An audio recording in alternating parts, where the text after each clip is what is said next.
Okay, hello everybody. Whoa, my voice seemed awfully low there. I'm not really sure why. But today we are going to be reviewing 22 Jump Street.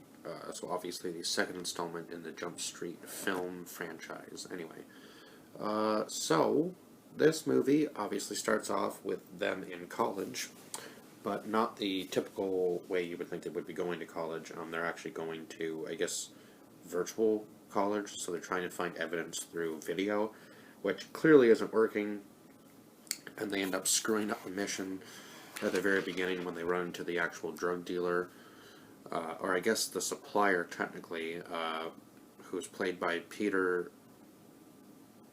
Stormare, who plays the Ghost. That's what he's referred to as. And yeah, so then they are sent back to actual school. And like I said in my review of the first movie, the roles are reversed.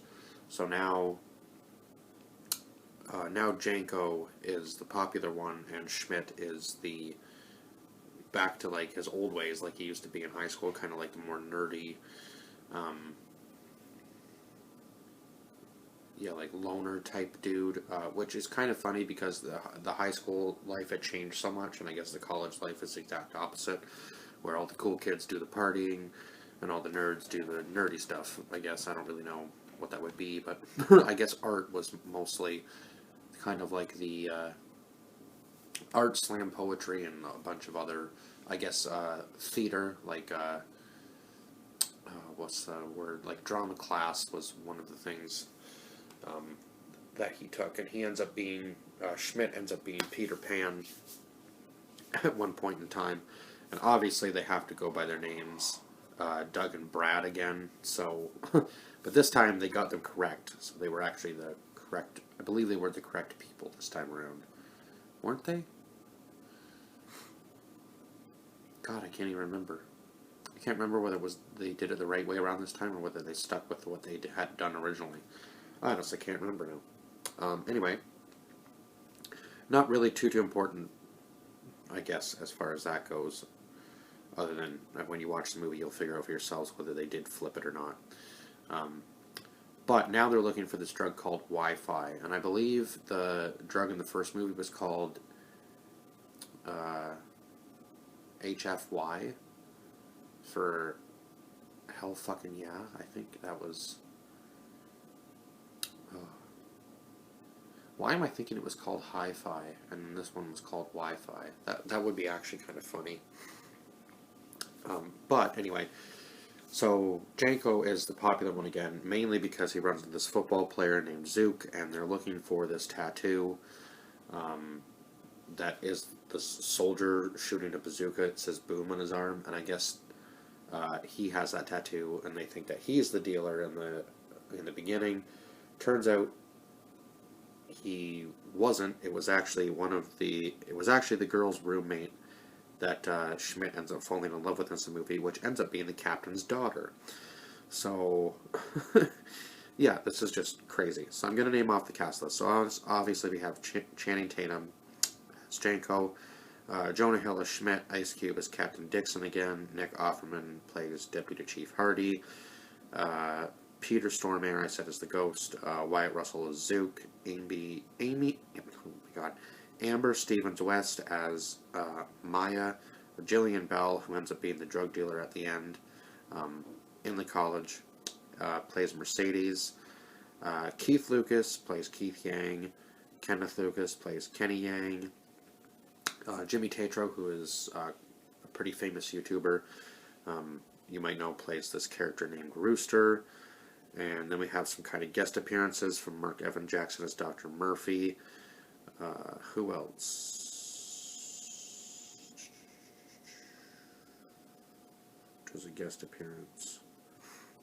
I'm just kind of scrolling. I missed a couple because I've gone by them completely. Oh, I guess Richard Grieco did a guest appearance too as Booker.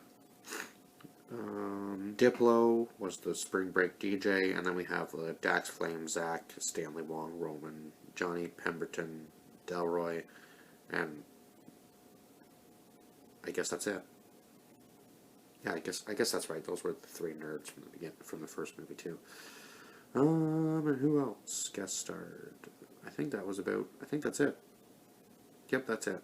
There was some other, like, really short cameos, but I guess they're not listed in the cast list, or if maybe they're under See All, who knows. But that was, I would say, was the main cast and secondary cast for most of the movie. So they're trying to find out uh, what this girl died from. This girl Cynthia, and yeah, I guess it's kind of like the same premise as the first one. She ends up just overdosing from the drugs, obviously, and now they're trying to infiltrate the dealer and find the supplier like they did in the first movie. Now this movie had a little bit more action in it, and I think one of the funniest scenes probably was at the end between Schmidt and Jillian, I believe. I had that right? No, sorry. Between Schmidt and Mercedes, where he's they're fighting, and she like goes in for a kiss randomly at the very in the middle of the fight, and it's just so awkward. The rest of that scene is just so awkward because she keeps going in between like fighting him and wanting to make out with him, and it's so weird because she's obviously not on the good side, she's on the bad side, and she ends up shooting the captain in the foot at one point, and it was just a mess at the end of the movie. But they do end up killing the ghost at the end by throwing a grenade into the helicopter while they're falling, which the physics of that is probably absolutely impossible for this movie. It was just absolutely hilarious because Schmidt tells Janko to yell something cool, and instead of thinking up something cool, he just yells something cool, like something cool. He throws a grenade, so I'm like, oh my god. Yeah, they kind of portrayed him as not the smartest character in the world. Uh, that's for sure in both movies. He doesn't think before he talks. Uh, Most of this, I think, the last about half an hour of the movie honestly takes place with them on spring break. Um, yeah, what else can I say? Oh, obviously, Schmidt finding out that he was sleeping with the captain's daughter was funny because it looks like Ice Cube.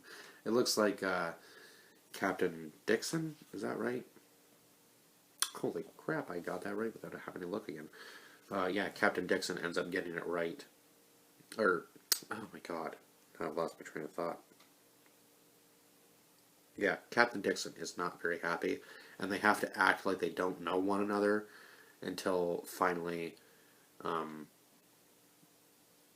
the the suppliers are there at the college, and they end up getting found out, and they have to leave, obviously, because, well, I think Schmidt leaves. He leaves Janko there to, I guess, pursue his football dreams, because Zook does tell him that he could, uh, he could seriously, like, get a scholarship and be, like, a great football star, so they kind of separate for a while, but then it ends up, they form their bond again at the end of the movie, so it almost sounded like at certain parts like they were in a relationship, especially when, the one doctor there was interviewing them at one point, thinking that he had an appointment with them, and not even realizing that he didn't. Yeah, Dr. Murphy. That was another funny scene where they're pretending to be a couple instead of just friends, and just the banter back and forth there was really, really good.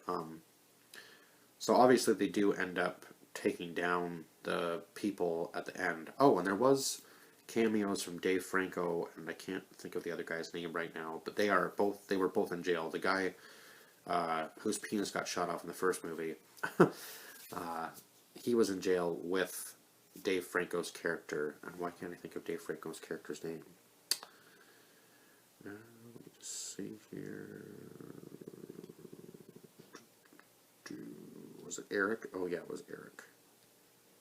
Yeah, Eric and Mr. Walters are in jail in this movie. Uh, it was just kind of funny to see them in jail.